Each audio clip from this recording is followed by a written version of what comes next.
Okay, so obviously I'm not drinking at the moment, so I've asked my good friend Keegan from Seedlip to come around my house and show me how to prepare some non-alcoholic cocktails in the lead up to some events that I've got coming up. I'm super excited to be here. Thanks for having me. What are the occasions?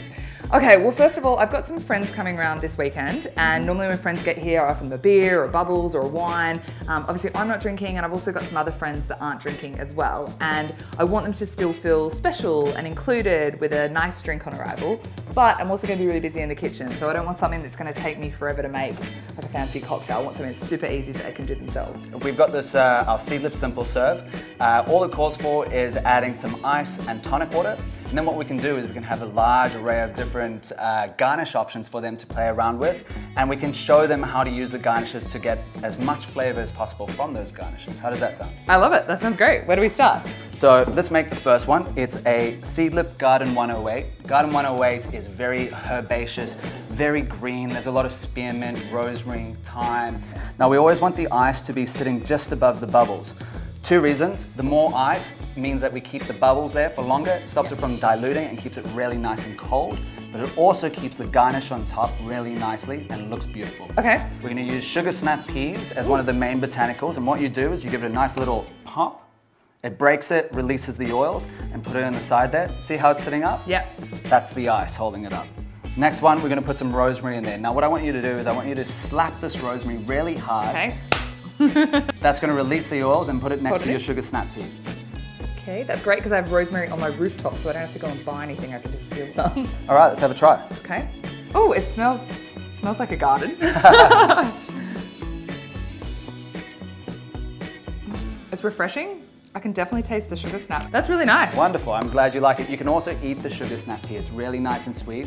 And healthy. And very healthy, very healthy. The next one up, we have the Seedlip Grove 42. Grove 42 has 3 types of oranges. It's got some lemongrass, ginger, and lemon in it, right? So very citrusy. 60 mils of the Seedlip Grove 42. And if you don't mind just topping it up with a bit of tonic water. Take some of the lemongrass, I'm gonna give it a little bit of a bash, and that's gonna release the oil. The final piece, a nice little orange, we squeeze it, let a little bit of the juices out, and voila. Oh, it's really nice aroma. You can smell the lemongrass from like here. It's fantastic. Lemongrass is one of my favorite ingredients to use, especially as a garnish. Move on to the next one, and it's the Seedlip Spice 94. Very aromatic. There's 2 types of bark, 2 citrus. It's got this beautiful complex flavor. So if you can pour the tonic water in for me again, we're gonna change it up and we're gonna actually light the cinnamon. It creates a little bit more complexity in the drink, and it's a lot of fun for your guests. And it looks fancy. It does. A squeeze of grapefruit. Everyone's gonna have so much fun with these. And you can smell the aromas in the air as you're walking around.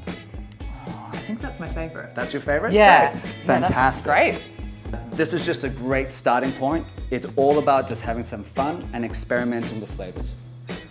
Okay, so the next occasion is I've got a couple of girlfriends that are coming around in a few weekends' time. We're gonna head up to the rooftop, we're gonna have cheese boards. I want a really nice, easy cocktail that's gonna taste delicious. That sounds beautiful. I've got the perfect solution for you. So all you need is a jar, a mason jar, a carafe, something that's easy to pour out of, and you can add a lot of liquid to. Okay. We're gonna add half a bottle of Seedlip Garden 108. Next step is some honey. Honey needs to be diluted with water before you add it to the drink, or else it sticks to the bottom. 60 mils of verjus. Verjus is sour, and it's gonna add a little bit of nice acidity to this. And then some iced tea. So you could just use any iced tea? Any iced tea that you want. I'm gonna crack some of this mineral water and put this in there. Do you mind taking that rosemary and dropping it into the jar too? Sure can. I'm gonna give this a stir so it's nicely mixed together. This is really easy. I can just put these on a tray and carry it all up. There we go, voila. Thank you. Refreshing, delicious. Lovely. Yeah, I love it. I'd love to experiment with lots of different tea flavors too. And that's it, right? You can select your favorite Seedlip, select your favorite tea, and just have a good shot at it. There's no wrong or right way. It's fun, easy, and your guests will love it. Okay, so third occasion, I've got my baby shower coming up in a couple of months, and everyone's going to be drinking bubbles, and I want something that's going to be celebratory and fun and really beautiful for me to drink as well. This is super exciting. So the day before, grab your bottle of Seedlip. We're using Grove 42 today, and the other ingredients, put it in the fridge so it's nice and cold. Okay. 60 mils of the Grove 42, a some verjuice. This is going to add a nice little bit of sour texture to the drink. And then honey water, 15 mils. So just top it all the way. 60 mils of sparkling mineral water on it. Grab a peel of lemon. You're going to squeeze the oils over the top. There we have it. It's the Seedlip champagne cocktail. Should we have a try? Yes. Thanks so much for helping me out, Keegan. Cheers. Cheers.